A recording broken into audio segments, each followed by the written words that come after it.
morning, good afternoon, or good night, whichever time it is for you. I'm going to be reading Reddit questions and trying to answer questions and give you guys some information that you may not know, or if you're, just questioning about. My throat hurts a little bit, so my voice is a bit rough. So this first one is going to be about muscle memory, and if it is a concept that is important in Valorant and how he can achieve it. Muscle memory, and in general aiming, it's not a very important thing to know. Why is because muscle memory is like a static concept, right? So what I mean by that, it is just you doing the same thing over and over and over again onto something that is completely still, that will always be in the same position. The reason that doesn't apply to aiming and to things in Valorant is because you're going against other players, and so it's going to be really hard to find a situation where the enemy is completely still and you can apply said muscle memory. Instead, what you're typically using when aiming is mouse control, which is just your ability to control your muscles in your forearm, your wrist, and fingers, to put your crosshair to where your eyes are looking. The same as just hand-eye coordination in general. So muscle memory isn't something that you use when aiming. But something that it does apply to is, say for example, how fast you can shoot after you stop moving.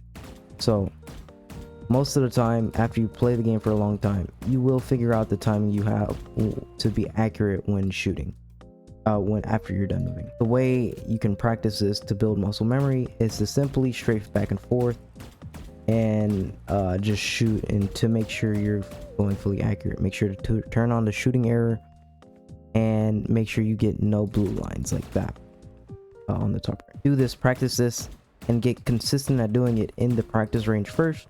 Go into the DMs and try to apply it as well while aiming.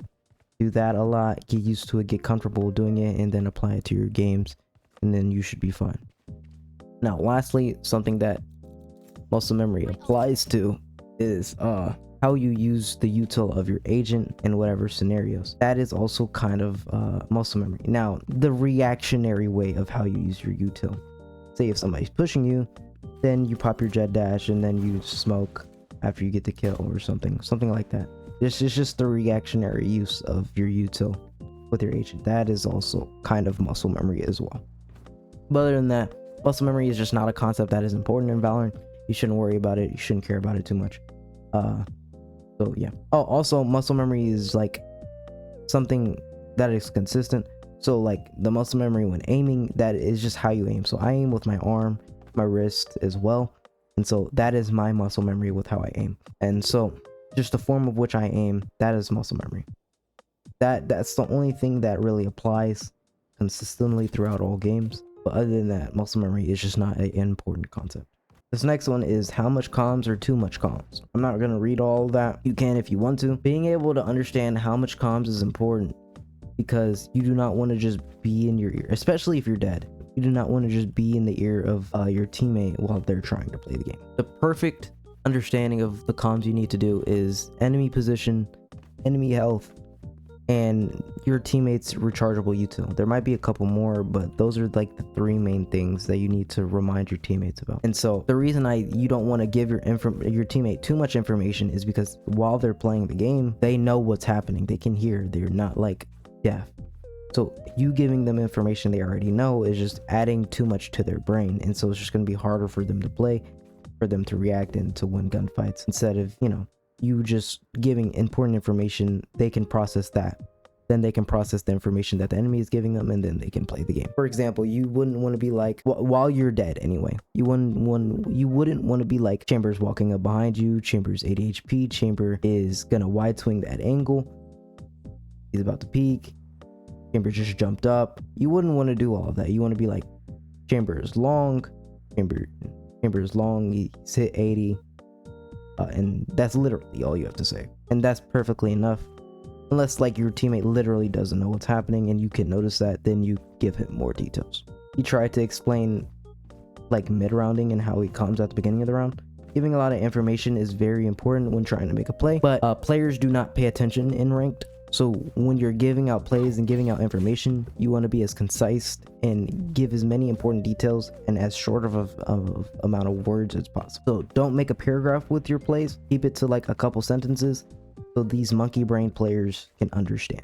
Okay, that is about it. Then on to the next one. So this next one is getting distracted easily when holding angles or like wanting to look at my map. First and foremost, so you're not physically limited, make sure to be sleeping, to eat, and to drink water so your body is fully nourished and you can be at the peak of your abilities. Now, outside of that is to understand what you should be looking at. If you want to look at your map, you want to make sure to go into cover. If you aren't in a position to be in a engagement, you should just be looking at your map. And if you want to look at your map, just tuck into a corner where somebody cannot peek you, or where it's unlikely for somebody to be in an engagement with you. If you feel yourself losing focus and wanting to look at the map, just make a habit of tucking and going into cover. With getting like distracted or like phasing out when you're holding an angle, if you feel like you're doing it, literally just tuck and play a more passive angle, or like play just for information, or just play to peek off of noise. Because you being able to listen to auditory cues instead of visual cues can be a bit easier on the focus and on the brain and how you process things than, you know, you just sitting there looking at your crosshair not doing anything. And now another thing to help it is just to continuously be at the peak of your focus and do it for as long as you can. Just over time, it'll increase how long you can be focused for. It's like training a muscle. So like, you know, you can like read a book. I'm sure most people don't do it. I mean, yeah, that's as much information I can give about that. Is like, it's really not. Now this last one is winning 1v1s. Now in Valorant, if you're not hitting your first shot or your second shot, you're typically always going to lose. And you should keep that in mind when you're playing the game. You should be wanting to hit your first shot. Don't rely on hitting a panic shot and then going in for like the second, third, and fourth shot. That's why you see in a lot of highlights and pop-up rounds, these players are instantly hitting headshots or instantly hitting their first bullet. There is a clip I wanted to go over with Aspas. Now this clip may not look like anything and it's just Aspas winning a 1v1, but there's just a couple things to take note of that is very, very good for your 1v1s. He hears somebody to his left, and so he puts his crosshair into the wall so he can be at head level when he peeks and where the enemy is.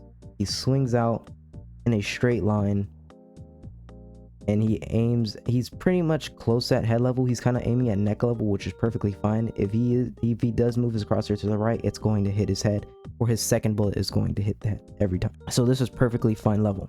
He's going to miss, but he notices the enemy moving right. So this is just movement reading he's going to do, and he's going to move right. He's not going to move his mouse at all. He's going to move right with just his keys, put his crosshair on the enemy head with mainly his movement and a slight micro adjustment, and hit a headshot with perfect crosshair placement. What to take from that is to use your movement to help you aim, which I've said before. A lot of people use their movement to dodge bullets, but he's using his movement to help him aim instead. Because you don't really have to move your crosshair since your crosshair is fully at head level. He did a slight micro adjustment with his mouse, of course. Always keeping that in mind to use your movement to help you aim. Other than that, there's not a lot. Just focus on your crosshair placement. Focus on how you're peeking an angle, and making sure you're not crouching without hitting that first bullet. A lot of things that happen, a lot of the reason that people like dissuade you from crouching is because people will shoot without being on them and crouch, and then try to spray the enemy down, and that is the mistake. It is perfectly fine to crouch, and it's perfectly fine to spray. You just have to hit the first shot and then go into a crouch. Try not to strafe too fast, because a lot of people strafe too fast for how good their aim is, since the enemy is also moving. So like being able to properly process the information in your head with them moving and you moving and then trying to aim at them is just really difficult. So just slow down. If you just slow down a little bit and take your time to process the information and then aim at the enemy head, is going to be a lot easier for you to get kills. And yeah, that's about it. I hope you enjoy your day, and peace.